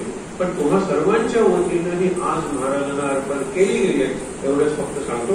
बाकीचे ई बुक्स आहेत त्याची लिंक डिटेल तुम्हाला पाठवेल. आपण काही वाक्य वाचूया आणि थांबूया. तसा मला वाटतं वेळ आहे अजून नाही, 12:30 वाजले, वेळ आहे, बोलूया. ईश्वराला साक्ष देऊन सांगतो असं बोलत नाही महाराज. असं कोण बोलतात? लोक म्हणते टिळक ईश्वराला स्वराज्य माझा जन्मसिद्ध तो मी मिळविला. ते पॉलिटिकल लिडर आहे. Is a fighter in political field. Political field म्हणजे प्रपंच आहे. ते परमार्थाचे लिडर आहेत ना. ईश्वराला साक्ष देऊन असं मी सांगतो, माझ्यापाशी अनुग्रह म्हणजे माझे शिष्य होणाऱ्या सुद्धा मी रामच पाहून चाललो. महाराज सगळ्यांना नमस्कार करेल. महाराज आम्ही तुम्हाला नमस्कार करतो ते बरोबर आहे, त्यात तुम्ही गुरुवार करताय, तुम्ही आम्हाला नमस्कार का करता? सोपं आहे म्हणाले. चैतन्य सर्वांच्यात आहे असं मी तुम्हाला सांगतो. माझ्या गुरुंनी मला ब्रह्मचैतन्य नाव दिलं. ब्रह्म जर सगळीकडे आहे तर तुमच्या त्या चैतन्याला मी नमस्कार करत असतो. तुमच्या देहाला नाही, नावाला नाही, गावाला नाही, डेझिग्नेशन, तुमच्याला पगाराला नाही, तुमच्या त्या चैतन्याला मी नमस्कार करत असतो. पण मागे आपण एक गोष्ट बघितलं की हेलन केलं की चैतन्य म्हणजे काय आणि त्याच्यापासून मिळवायचा आनंद काय. हे दोन शब्द सांगितले, दोन पंख आहेत आपल्या वांटे केंद्रात. आणि मला बरं वाटतं की आता नवीन एज्युकेशनल पॉलिसी आहे. त्यांच्याकडे जे KG1, KG2 किंवा त्याच्या आधी नर्सरी त्याचा जो विचार केलेला आहे त्याच्यात एक मुलांना चैतन्य आणि आनंद, त्या दोन शब्द. कारण सिलेबस त्याने हे शिकवलं ते शिकवलं कशाला सांगता आम्हाला. मुलं आनंदात, आम्ही केव्हाही तुमच्या शाळेला भेटतो, मुलं आनंदात आहेत का? आणि आनंदात आहेत नुसती बदलीत का नाही, चैतन्य खूप हालचाल करतात, अत्यंत आनंदात आहे. ती KG म्हणजे आपण ज्याला बालोद्यान म्हणतो, शिशुवाटिका म्हणतो, तर ते ती चांगली.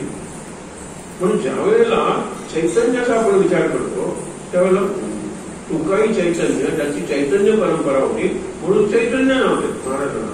ब्रह्मचैतन्य कल्पना करा, साक्षात ब्रह्म आपण म्हणतो, गुरु ब्रह्मा गुरु विष्णू, गुरु साक्षात परब्रह्म. साक्षात म्हणजे इथे येऊन महाराज इथे येऊन बसलेले आहेत, महाराज पुढे बसलेले आहेत. म्हणून वांटेला बोलताना मला ऍट होम काय वाटतं, पुढे उभा मुंगेश्वर, मागे उभा मुंगेश्वर.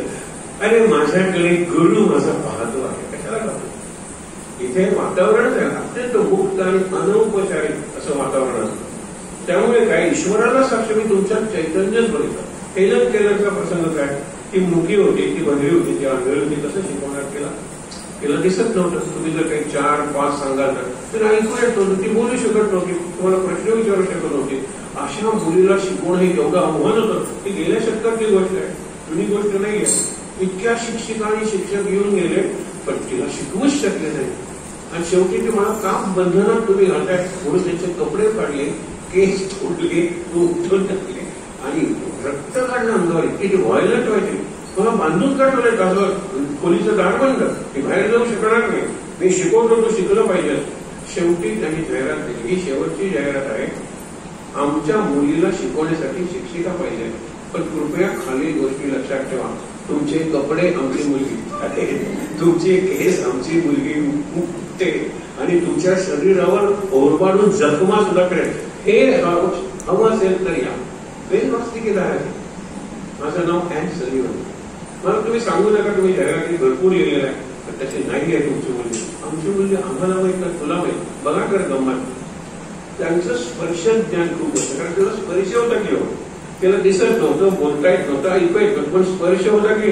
आणि स्पर्शातून सगळ्यात चांगलं शिकवता येतं. आणि तो स्पर्श शिक्षक करत नाही, कारण आम्हाला सरकारने सांगितलं मुलांना मारायचं नाही, असा शाबासकी देऊन करता येत नाही. टायपिंग करता येतं, टॅपिंगच केलं पाहिजे, थोपटता येतं, थापडच कशाला केली पाहिजे. आम्ही स्पर्शच करत नाही. काय दुसऱ्या टोकाला जाणार न बोललेलं बरं. लक्षात ठेवा की हा जो भाग आहे ना, त्यांनी सांगितलं केल्याबरोबर तिने ओळखले ही चाल वडिलांची नाही, ही चाल आईची, ही चाल काहीतरी निराळ सगळं तयार राहिली. ही या पोझिशन मध्ये नवीन मला शिकवायला आलेले. तिने दाढ लावलं नाही, तिने दाढ खिडक्या सुद्धा उघडल्या, चेंज हवा हात आली, प्रकाश हात आला. तुला बरं वाटलं. हेलन केलरला तिला घेऊन जायचं सगळीकडे, ते अत्यंत प्रेमानं वागवत होते. पण ट्युशनच्या वेळेला असं सगळं आधीच्या शिक्षकांनी केलं असेल वातावरण. तिने सगळं ओरडायला सुरुवात केली, रक्त वगैरे काढलं की मला शेवटी ती मुलगी होती ना 6-7 वर्षांची, आणि मी मोठी स्त्री होते, तिला धरलं आणि ओढत ओढत श्रीराम जयराम जय जयरामकडे आणलं.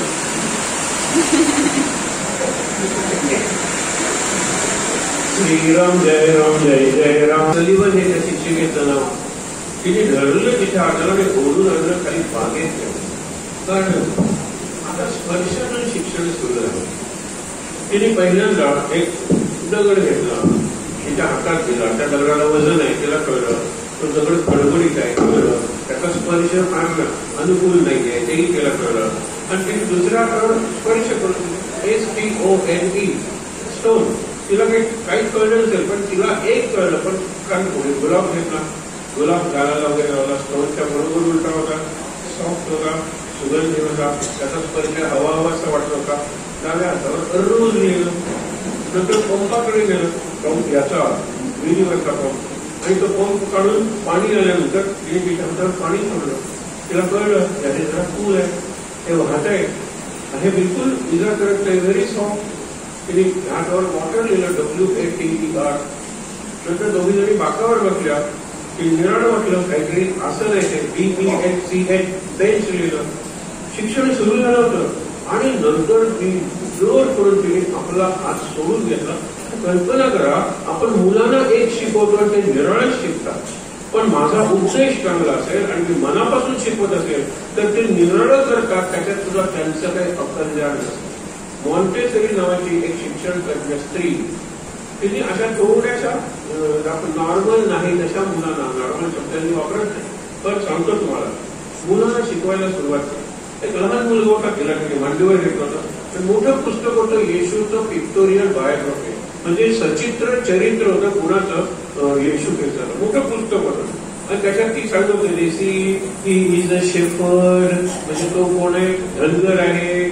ही is carrying many flock of sheep, तो सगळ्या मेंढरांच्या कल्पाला घेऊन निघालेला आहे. आणि हे काय, एक मेंढरू दूर गेलेला आहे, मग हा तिकडे जातो आणि दूर गेलेल्या मेंढरांना खांद्यावर घेतो आणि आणून त्या कल्पात ठेवतो वगैरे वगैरे. ते सगळं सांगत असताना ते मांडीवर बसलेलं पोर ओरडलं, बनी. आता पुसी म्हणजे कॅट, पपी म्हणजे कुत्रा, बनी म्हणजे ससा. इतक्या वेळा ती म्हणते हे पुस्तक मी बघितलं होतं, इतक्या वेळानं दाखवलं होतं, त्या पुस्तकात एकही ससा नाही याची मला खात्री होती. त्या मुलांनी पानं उलटली, अर्धा पानं उलटल्यानंतर हा कुठेतरी बसलेला आहे, तिकडे धनगर, तिथे त्या झोपा ससा आहे. येशूशी काही देणं घेणं नाही, चरित्राची काही देणं घेणं नाही. छोटा बसला बनी म्हणा.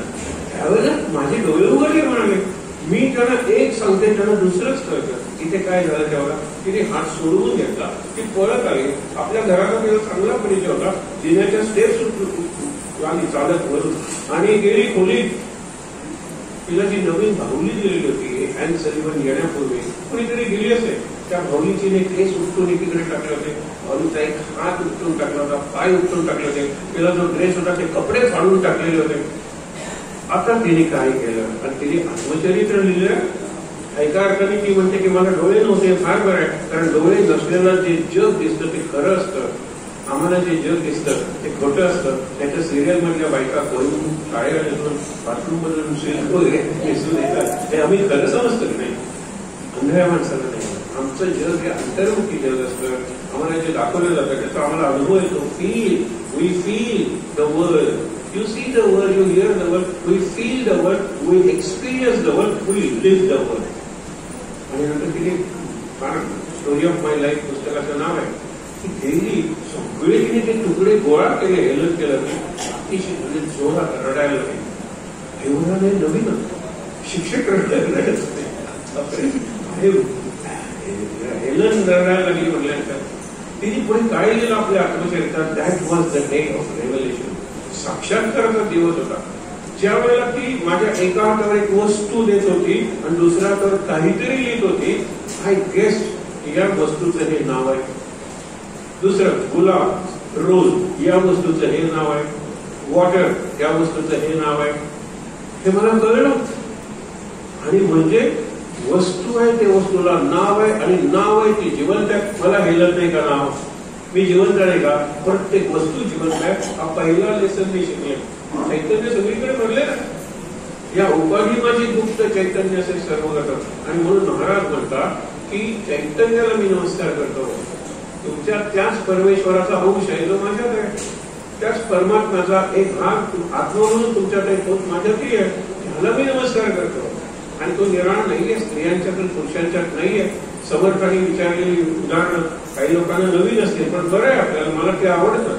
पुरुषांचं ते मन आणि स्त्रियांची मनी, पुरुषांचा प्राण आणि स्त्रियांची प्राणी, पुरुषांचा जीव आणि स्त्रियांची जीवी. अरे पुरुषांचा जीव, पुरुषांचा प्राण, पुरुषांचं मन एकच आहे, स्त्रियांचं. म्हणजे त्याला मी नमस्कार करतो. मी ज्या मनाला नमस्कार करतो ते माझ्या ते तिच्यात. मी प्राणाला नमस्कार करतो, सर्वांच्यात तो प्राण आहे, त्याला मी नमस्कार करतो, हे सांगितलेलं आहे.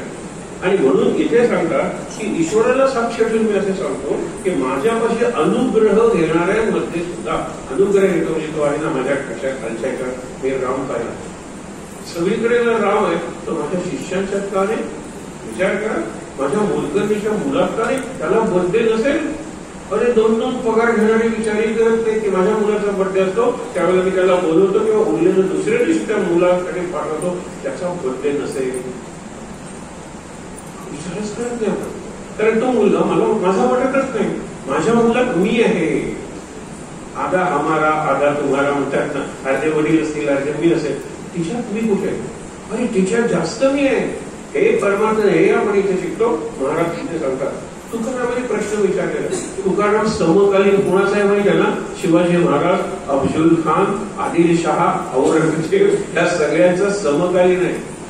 म्हणून तो म्हणतो हनुमंत महाबळी रावणाची दाढी झाली.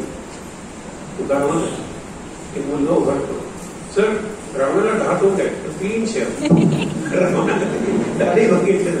काय ऑब्झर्वेशन असतं मुलांचं? एकाही तोंडाला दाढी नाहीये, पण रावणाची दाढी झाली.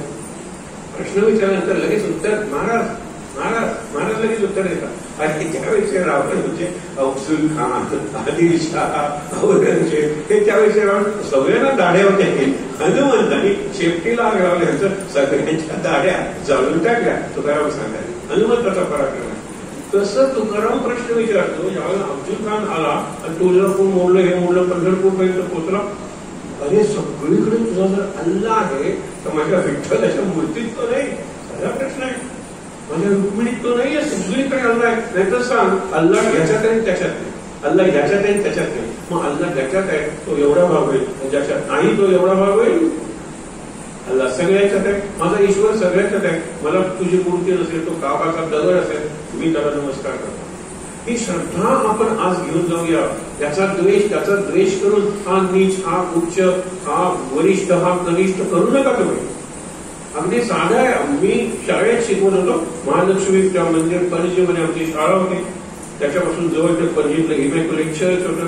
आणि त्या दोघांच्या मध्ये मशीद होती. भाजी विकणारी एक, आम्ही एकाच याच्यातून येतो बस म्हणून. मी मागे असायचो, ती पुढे असायची. चर्चकडे आल्यानंतर ती नमस्कार करायची, मशिदीत आल्यानंतर नमस्कार करायचं, महालक्ष्मीला आल्यानंतर ते नमस्कारच करायचं. मी तिला विचारलं एकदा की तू असा नमस्कार करतोस, मग असं का काय? किरिस्तावाला देव नाही, हा मोहिराला देव नाही. गेल्यापासून काय माझ्या डोळ्यात पाणी आलं. मोहिराला देव म्हणून मी त्याच्यासारखं शकेल, नंतर माझा देव त्याच्यात आहे. देव काय दोन आहेत काय? बघा विचार करून. लहान माणसांना, न शिकलेल्या लोकांना जेवढा परमार्थ करतो तेवढा कळत नाही. म्हणून पंग आणि डॉ म्हणजे पंडित नको, पंत नको, आणि डॉ म्हणजे हल्लीचे डॉक्टर नको. ही सध्या सगळी संतांची जी मासिक आहे त्याच्यात मला विचार कालच मी सांगितलं हा प्रसंग की तुम्ही सर वर्गणी किती वर्ष तुम्ही करत होता, आता डिस्कंटिन्यू केली. म्हणून खरंच सांगतो, मी पहिल्यांदा बघतोय की काय अनुक्रमणिका त्याच्यात dot dot dot dot dot dot प्रत्येक लेख हा डॉक्टर यांनी लिहिलेला आहे. डॉक्टर म्हणजे पीएचडी, विज्ञान, विद्वान, विद्वानांचे ग्रंथ वाचून टाकतात. आमच्यासारख्या अडाण्यांचे ग्रंथ वाचत तुकाराम सांगतात. कारण आम्हीच खरे असतो. वेदांचा तो अर्थ अमासी चटावा, एरानी व्हावा भारमा. हे भार माथ्यात वाटणारे डॉक्टर. त्याच वेळेला महाराजांनी हेही सांगितलेलं आहे, जो आधी भक्त असतो आणि नंतर पीएचडी बनतो डॉक्टर गुरुदेव रांडेकर त्यांच्या किती डॉक्टर आपल्या बाबांच्या हातून झाले बघा. त्यांचे ग्रंथ जरूर वाचा, कारण पहिल्यांदा ते भक्त आहेत. ज्यावेळेला दासबोधाचा अर्थ लिहिला त्यावेळेला त्यांनी समर्थ चरण रज A.V. बेलसरे प्रा सुद्धा लिहिलं होतं. ते हेड ऑफ द डिपार्टमेंट होते कॉलेजमध्ये, पण प्रा सुद्धा A.V. बेलसरे समर्थ चरण रज म्हणजे समर्थ रामदासाच्या पायावरची धूळ ही माझी लायकी आहे. सध्या बोधवचनावर आपण रोज एक लिहितोय, त्याच्या प्रस्तावनेत काय लिहिलं मगाशी मी तुम्हाला सांगत होतो. ते एक वाक्य वाचल्यानंतर माझे रात्र अस्वस्थ गेलेले. ते म्हणतात की हे पुस्तक मी लिहिलंय तुमच्या हातात देताना एक गोष्ट मला वाटते की माझ्या गुरुबद्दल जे सांगण्यासारखं माझ्याकडे होतं ते सगळं संपलं. मला वाईट वाटलं. बाबा सांगतात सगळं संपलं, ते गुरुबद्दल सांगणं संपलं. नामाबद्दल सांगणं संपत नाही, गुरुबद्दल त्या चरित्रात्मक सांगणं संपलंच आहे. ही बोधवचनं जी उरलेली आहेत तिकडे तिकडे मला मिळाली ती मी तुमच्या हातात देतोय. हे वाक्य महत्वाचं आहे. तसं इथे महाराज सांगतात सगळीकडे मला चैतन्य दिसतं आणि ते चैतन्याला मी नमस्कार करतो. आणि चैतन्याची मूर्ती नाहीये तर मी भावनेने नमस्कार करतो. पुढचं वाक्य मला वाईट मनुष्य दिसतच नाही. बघा ज्ञानेश्वराचा प्रसंग आपण बघतो ना, 4ला त्याचं ज्ञानेश्वराचं प्रवचन सुरू व्हायचं. ज्ञानेश्वरांनी लिहिलं नाही, ज्ञानेश्वर बोलले आणि सच्चिदानंद बाबा लेखक झाला त्यांनी लिहून घेतलेलं आहे. सोमाचारवादी 4 मुलांनी बरेच जण त्या 4 मुलांना बघायला जातात. ज्याला मूल नव्हतं त्याने इतर म्हणजे मुलं बघा, त्याला मुलंच आहेत पण मुलगी नाही. त्याच्या छोट्या मुलीला बघा बंतर पोलक्यात काय हो साक्षात मुक्ताई, नावही मुक्ताई, साक्षात मुक्ताई अशी दिसते. अशी 3 तेजस्वी बंधू आणि उशीर झाल्यावर लोक जरा अस्वस्थ झाले. बघायला आले माहिती काय झालंय, रस्त्यात काही झालं का. इतक्या तिथे चौकात मोठं भांडण चालू आहे. काय दगड फेकतायत, शिव्या देत आहेत, ओरडतायत. आणि ते बघायला आपण बघ्यांचा देश आहे. भारतात जरा काही झालं की 100 लोक बघायला जातात, करायला कोणी नाही. तो पडलाय तिथे जखमी झालेला आहे काही नाही. आमच्याकडे चिमण्या असतात ना टीव्हीवरच्या अँकर वगैरे होतात. 27 धाव मारले त्यांनी सूर्याचे. आमचा एकमेव चॅनल त्यांनी 27च्या 27 धाव दाखवले. त्यांनी कॅमेरा काने मारला त्याच्या डोक्यात. कल्पना करा ते कॅमेऱ्याची किंमत काय, त्याला 100 कॅमेरे भारतीयांनी दिले असते. तो मारतोय तिला आरोपीच्या परीक्षेतून ओढून आणलेले आहे. महाराष्ट्रातलं प्रकरण आहे. ओढून तिथे शाळेच्या मध्ये शाळेचे म्हणाले मुख्याध्यापक I was so stunned and stupefied, I could not think of calling police. Headmaster मी एवढा स्टन झालो होतो, घाबरून गेलो होतो. मला सुचत नव्हतं काही.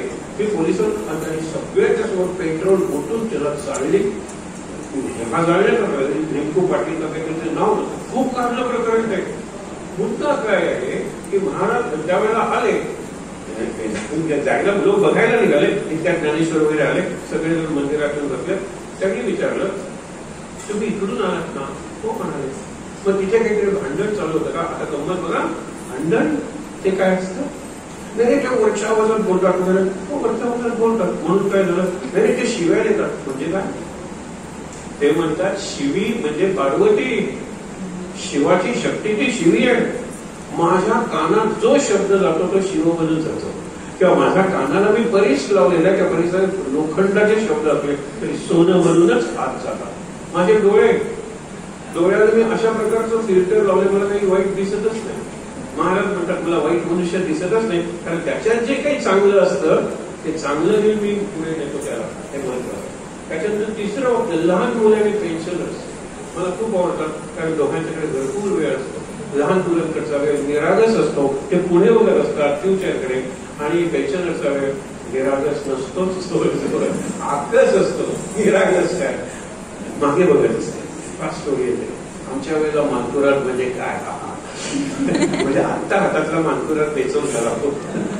तशाच फक्त फास्टच्या गप्पा असतात त्याच्या. पण मला ते आवडतं कारण त्याच्याकडे वेळ असतो. संध्याकाळी सत्संग आम्ही येऊ की नोकरी करणारा म्हणणार मी पोचतच नाही घरी त्यावेळेला. तर पहिलं वाक्य मला ते आवडतं. आता हे महाराजांनी किती स्ट्रॉंग श्रीमंतांच्या बद्दल मला तिटकार आहे, त्यांच्याकडच्या लक्ष्मीबद्दल मला आदर आहे.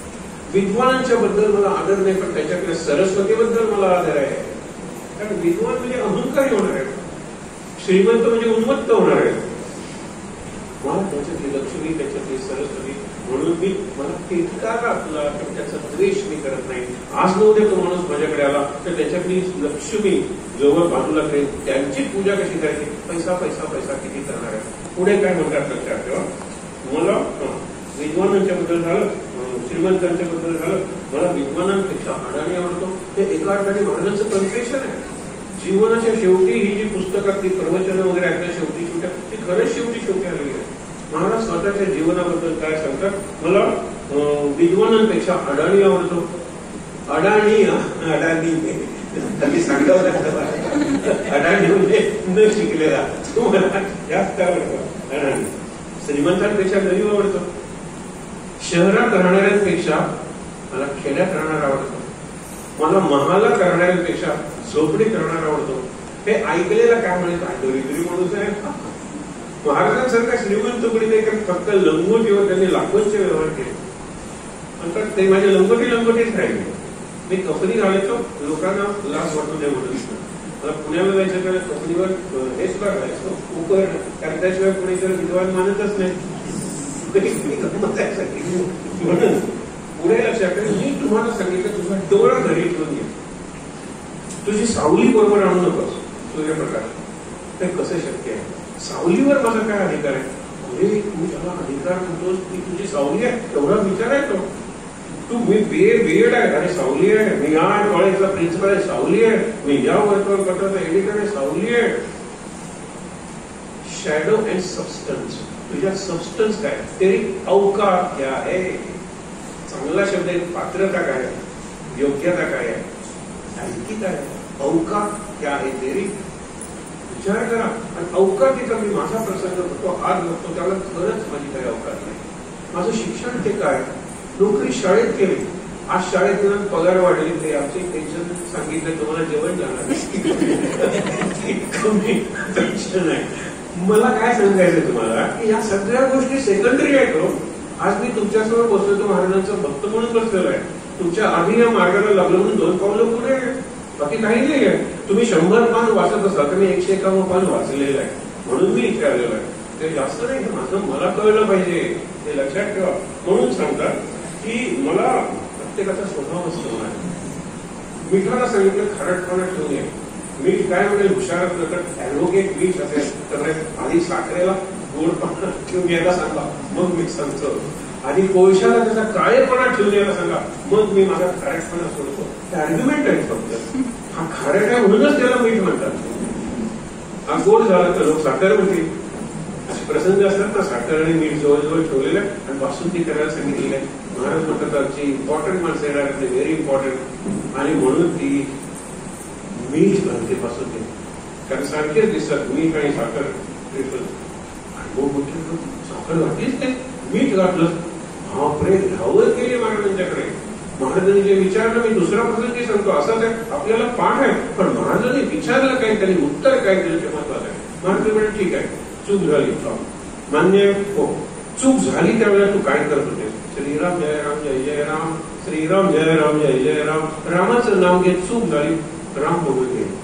आता जा आणि मिठाचं बघून घे, मीठ राम, पण तू साखर घाल. बासुंदी नाचली नाही, सुंदर झाली. दुसऱ्या वेळेला वेलचीची पावडर आणि हिंग पावडर सारखीच दिसत होती. हिंग घातलं बासुंदी, आणि बासुंदी महाराजांच्या आवडीला, महाराजांच्या गाई वगैरे होत्या, बासुंदी आवडता बघा. हिंग घातला, काय घातलं, वेलची तर घे गावात महाराजांच्या गेले. महाराजांनी तोच प्रश्न विचारला, ज्या वेळेला तुझ्याकडून ही चूक झाली त्याला तू काय करत होतेस? श्रीराम जय राम, तू काय करत होतेस म्हणजे काय? एरवी स्वयंपाकघरात करताना आपण बोलते आणि ती बघा की त्यांच्यावर वगैरे हे आज सगळ्यांना त्याला आपण साड्या चुगल्या, इंग्लिश मध्ये फार सुंदर शब्द आहे गॉसिप, सुंदर शब्द आहे, सिप बाय सिप गॉसिप. तर तसं नाहीये इथे. महाराज काय सांगतात, म्हणून तुम्हाला सांगतो की 45 मिनिटात सगळी भाजी चिरून होते. तुम्हाला 1000 लोक असतील तर चिरायला जास्त वेळ काय. गोंदवल्याच्या आदोया म्हणतात ना, त्यांचा एक फोटो आहे. 100 वर्ष ज्यावेळेला झाली त्यावेळेला गोंदवल्याने स्मरणिका काढलेली आहे. मी बघितलं नाही कुठली फलटण आहे, हे कुठले, हे सैनिक आहे नेव्हीतले आहे, कोण आहे? आणि खाली लिहिलं होतं की वेळ्या म्हणतात मराठीत आदोया. या आदोयाने बायका भाजी चिरतात आणि ती भाजी बघताना वाढली जाते. सुंदर. आता त्या जर चिरत बसल्या, पहिल्यांदा सासूला चिरतील, नंतर नणंदेला चिरतील, ते भाजी तिथेच राहिली ना चिरण.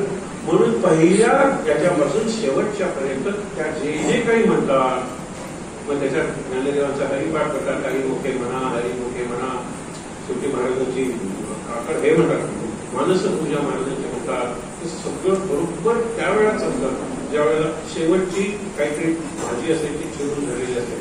आनंदात श्रीराम जयराम जय जयराम म्हणतात. हे आपण शिकलं पाहिजे. काम करताना जर दुसरी चांगली गोष्ट जर केली तर माझ्या मनात वाईट विचार येत नाही. एक प्रयोग आमच्या मंदिरात केलेला होता. त्यावेळेला होती कृष्ण जयंती, म्हणजे रात्री 12 वाजता. त्यांनी सांगितलं 10 ते 12 आपण उपासना करणार आहोत, फक्त नाम, आणि आपण रामाचंच नाम घेणार आहोत. कृष्ण जयंतीला रामाचं नाम कशाला? तुला कृष्ण म्हणतायत त्याच्यात पूर्वाणीश्वर दोन जोडाक्षर आहे, तर राम सोपाही देव नाव म्हणायला. आणि आपण सगळे रामभक्त, ठीक आहे, हनुमंताचं मंदिर आहे. येताना प्रत्येकाने मुठभर धान्य घेऊन या. कोणी गहू आणले, कोणी डाळी आणल्या, तर कोणी तांदूळ आणले. का? ते दाता ठावल्या, म्हणजे त्याचे संतांच्या वागण्याच्या अभ्यास ज्ञानेश्वरी वगैरे पंढरपूरचा माणूस तो आला होता. आम्हाला काय वाटलं की सगळ्या डाळी वगैरे मिळून एखादा पुलाव वगैरे नवीन पदार्थ रेसिपी करतात की काय. त्यांनी सांगितलं का बसा शांतपणे आणि तिकडे तो डाळीकडे तो ठेवा. आणि राम म्हणताना एक वेगळा राम राम राम राम राम राम राम राम राम राम राम राम हा संपला की राम राम राम राम राम राम मुठभरच आणलंय ना. राम 10 ते 12 म्हणायचे. हे सुरुवातीला 4-5 लोक होते. राम राम राम राम राम मंदिर भरलं. आणि ज्या वेळेला वाजले 12 पाळणा हलवायची वेळ झालेली आहे त्यावेळेला तू इथे बसली होती, पिवळी साडी दिसली नाही तुला, माझी निळी दिसली तुला? नाही दिसली. राम राम राम राम राम राम करताना 5ची 150 मंडळी झाली त्याच्या. मी एरवी जरा कोणी खुल झाली की तिकडे लक्ष जातं, कोणाचं लक्ष नव्हतं. कारण कृती दिलेली आहे आणि नाम दिलेलं आहे. जोडा. कृती म्हणजे प्रपंच आहे, नाम म्हणजे परमार्थ आहे. विचार करा. शेवटी काय सांगतात? मला भेटायला, मगाशी सांगितलं ते, मला भेटायला येणाऱ्या मनुष्याच्या मनात काय येते आधीच करू. बाबांनी प्रश्न विचारला, तुम्ही एकदम इतकी चांगली उत्तर कशी देता? ते म्हणाले, एकदम जसं तू घरातून निघाला त्यावेळेला मला काय विचारणार आहे ते मला कळतं. काय बघा ना, हे मला काय मोठी हे नाहीये, सिद्धी वगैरे काही नाहीये. माझं उत्तर काय असेल, तो प्रश्न विचारला नाहीस तरी.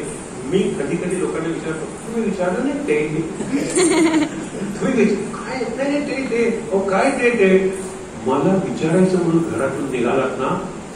नाही, इथे आल्यानंतर मला ते विचारायचे, आता लाज वाटते. विचारा. कळलं ते विचार करा की काय विचारायला हा माणूस घरातून निघालेला आहे. ही सिद्धी एका खाली बाबांना सुद्धा प्राप्त झाली. बाबा म्हणाले, माझी एक पंचायत झाली. महाराज निराळे होते, माझी पंचायत काय झाली? हा तर मला प्रश्न विचारणार आहे, मला स्वतःच्या खांद्यावर बसायचं आहे, काय करू? या प्रश्नाला उत्तर नाहीये की नाही. माझी परीक्षा बघायला आली आहे. आता त्याच्याशी आधीच प्रश्न विचारतो, मला आधीच त्याचा प्रश्न कळलेला आहे. मला लोकांशी वागणं अवघड झालं म्हणाले. म्हणून मी डोळ्यात पाणी आणून महाराजांना प्रार्थना केली. गुरुपौर्णिमेचा प्रसंग असेल की ही सिद्धी कशी आली माहित नाही, का आली माहित नाही. मी मागितली होती, पण ती परत मात्र घ्या, हे मागणं मी तुमच्याकडे करतो. आणि मग जशी आली सिद्धी तशी निघून गेली. आपण जर आपल्या सद्गुरूशी एकरूप झालो ना, जिवंत होते होती प्रतिमा. पहाटेच्या वेळेला गुरुपौर्णिमेला बसले, ध्यान केलं आणि ध्यानात महाराजांचा चेहरा वगैरे जळल्यासारखा झाला. हा जळल्यावर किती घाणात किती विचित्र दिसतो. घाणात ते डाग कसले पडले. महाराजांनी साधून सांगितलं, विचार करून पहा. आणि नंतर हे तर द्वेषामुळेचा, द्वेषाचा जो अग्नी आहे, मत्सराचा जो अग्नी आहे, त्याच्यामुळे पडलेले डाग आहे. मी कोणाचा द्वेष करतो? कोणाचा आहे? माझा कोण द्वेष करतो? 2 माणसं मला कळलं. ते हेट मी. मला कळत होतं लोक म्हणत होते तुझा द्वेष करतात. म्हणाले, मी त्या दिवशीची उपासना झाल्यानंतर त्या दोघांच्या घरी गेलो. एकट्याच्या घरी त्यांच्या पायाला स्पर्श करून नमस्कार करणार. इतक्यात त्यांनी मला वरच्यावर उचललं. हे कशाला करता तुम्ही? आमच्यापेक्षा श्रेष्ठ आहे. माझ्या मनात तो द्वेषाचा विचार आला होता, पण या क्षणापासून गेला. क्षमा मागितली. दुसऱ्याकडे गेल्यानंतर त्यांनी पाय मागे घेतले. हे नाटकं कशाला? तो त्यांनी नमस्कार स्वीकारलाच नाही. नाटकं कशाला? हे नाटक नाहीये, एवढं मी म्हणलं परत आलो. पण माझ्या मनात तो जो विचार होता, हा माझा द्वेष करत असेल, तो विचार केला. मग बघितलं तर महाराजांचा चेहरा पूर्वीपेक्षा तेजस्वी झाला. जो जळल्यासारखा दिसत होता, अशा आपल्या उपासनेत अनुभव येतात का? आपल्याला अनुभव येतात ते बरेचसे प्रापंचिक असतात. त्यावेळेला मी गेलो, तंबाखू दिली होती, पण सुना नाही बोलायला. शेजाऱ्याने तिकीट काढायला पैसे काढले, सुन्याची डबी पडली. हा आपलं जमलं. आमची तंबाखू, तुमचा सुना, माझी पिढी, तुमची काडी, जमलं की काय प्रपंचातल्या गोष्टी. त्यांना मलाही दिसलं, महाराज बघतात, महाराज असे अनुभव आले पाहिजे. अनुभव मला उपासनेत पुढे गेलेले अनुभव आहे, प्रपंचात पुढे जाणार. एवढ्या शेवटी काय सांगतात की मी तुमचा भार घेतला आहे. मी ज्यावेळेस बोलू मी तुमच्या जवळ आहे, आय एम नियर यू. आता हे बऱ्यापैकी तुम्हाला महाराजांचे दिसत असेल. आम्ही महाराजांची एक प्रार्थना करतो आणि तुम्हाला जर महाराज पूर्ण दिसत असेल पादुकांपासून मस्तकापर्यंत, तर बघा ना, पादुका इकडचा दासबोधाचा ग्रंथ, त्यांचे पाय, हा एक भाग. तो त्याच्याकडे बघत महाराज तुमच्यापासून, बघा तुमच्याकडून निघालोय मी. नंतर नाभी आणि छाती महाराजांची दिसते तुम्हाला, थ्रू यू, तुमच्यामधून, तुमच्यामधून महाराज मी तुमच्याकडे येतोय. छातीपासून कंठापर्यंत महाराज तुमच्याकडे मी येतो, कंठापासून डोळ्यापर्यंत महाराज मी तुमच्या दृष्टीच्या जवळ येतोय. आणि नंतर तुमच्या हात, तुमच्या हात, तुमचा हात, भ्रूमध्य महाराजांनी लावलेला टिळा आणि महाराजांचं परमरण. तुमच्याकडून, तुमच्या मधून, तुमच्याकडे, तुमच्या जवळ, तुमच्या हात, रडलाच पाहिजे. सद्गुरूंच्या आत निघाले मी, साधी गोष्ट नाहीये. सद्गुरूंच्या आत जायला कुठलं व्हेकल लागत नाही, तिकीट लागत नाही, पासपोर्ट, व्हिसा काही लागत नाही, तरी मी जात नाही. महाराज म्हणतात, लक्षात घ्या, शेवटची 3 वाक्य आपण वाचणार. मी तुमच्याकरता सर्व काही करतोय, तुम्हाला जे काही होईल ते तुम्ही करा, तळमळ करू नका. ती तळमळ प्रपंचातली आहे. मला गाडी मिळालीच पाहिजे, कशी अजून मिळाली नाही, बघूया, दुसरं लग्न करूया का. यातून पहिली बायको जाळली जाते, तुम्हाला सांगतो, तिला जाळूया, दुसरं लग्न करूया आणि हुंड्याला गाडी मागूया. तळमळ, पण समर्थांची तळमळ होतची आहे. तुझा तुझी सावली कल्याण करी राम. तू करुणेचा सिद्ध, माझी तळमळ घालव, प्रपंचातली तळमळ. पण तुका कैसा तळमळी द्यायची, जळावी न मासोळी, जळावी न मासोळी. मासोळी पाण्यात गाडीची मरते किंवा पाण्यात जाण्यासाठी तडफडते. पांडुरंगा दाखवले तुझं दर्शन दे मला, तळमळतो त्या मासोळीचा. वास्तविक शेवटचं वाक्य, तुम्ही जे काही करता ते तुम्ही करतच नाही, मीच करतोय, मीच करतोय. पण तुम्हाला अजून मी करतोय असं वाटतंय. शेवटचं एक मनाच्या श्लोकातली 2 ओळी आणि शेवटचं एक वाक्य आपण हे अनेकदा ऐकलेलं आहे. या वेळेला टेक अवे, आपण काय घेऊन जाणार आहोत घरी, ते 2 समर्थांच्या श्लोकाच्या पहिल्या 2 ओळी आणि एक अलीकडचा कवी आहे त्याची 1. ऐकूया काय महाराज सांगतात ते बघा. अरे वास्तविक जे जे तुम्ही काही करता आहात ते मीच करतो, माझीच तशी इच्छा आहे, माझ्या इच्छेच्या बाहेर आहात का तुम्ही. असे मनी दृढ धरून वागावे, मी कधीच कुणाबद्दल निराश होत नाही. जो मनुष्य म्हणून जन्माला आलाय त्याचा उद्धार होणारच, त्याच्या डुक्कर म्हणून जन्माला आला असं फार सुंदर सुंदर गोष्टी वेळ वाढेल म्हणून सांगत नाही. पण आता तुम्हाला सांगतो, अखंडित भेटी रघु राजे समर्थ मनाच्या श्लोकात म्हणतात. आपण प्रार्थना म्हणतात ना, मना आपण सुरुवात करतो म्हणतात, तुझा अखंडित योग मला लावू दे, सरा सर्वदा योग तुझा धरावा. शेवटी रघुनायका मागणे हे आता तिथे रघुनायकाचा म्हणजे रामाचा अखंड योग पाहिजे. तेच सांगतात, अखंडित भेटी रघु राजयोग. मला सतत रामाची भेट झाली पाहिजे आणि रामाला योग म्हणजे मी जोग द्यायला राहिलं पाहिजे. Get connected, stay connected. रामाला भेटा आणि रामाचेच होऊन राहा. मग अडचण काय ते, मना सांडिरे मीपणाचा वियोग. मी आणि राम याच्यात वियोग आहे, म्हणजे कुठला तरी पडदा आहे, तो पडदा मीपणाचा म्हणजे अहंकार आहे. मना सांडिरे, अहंकार सांड, अहंकार गेला, सगळं राम करून राहिलेलं आहे. तर राम आणि मी एकच, 2 नाही. माझ्यात राम, रामाच्यात मी, आमच्या दोघं एकमेकाच्या परस्पर आणि त्यातून एक अद्वैत निर्माण झाले.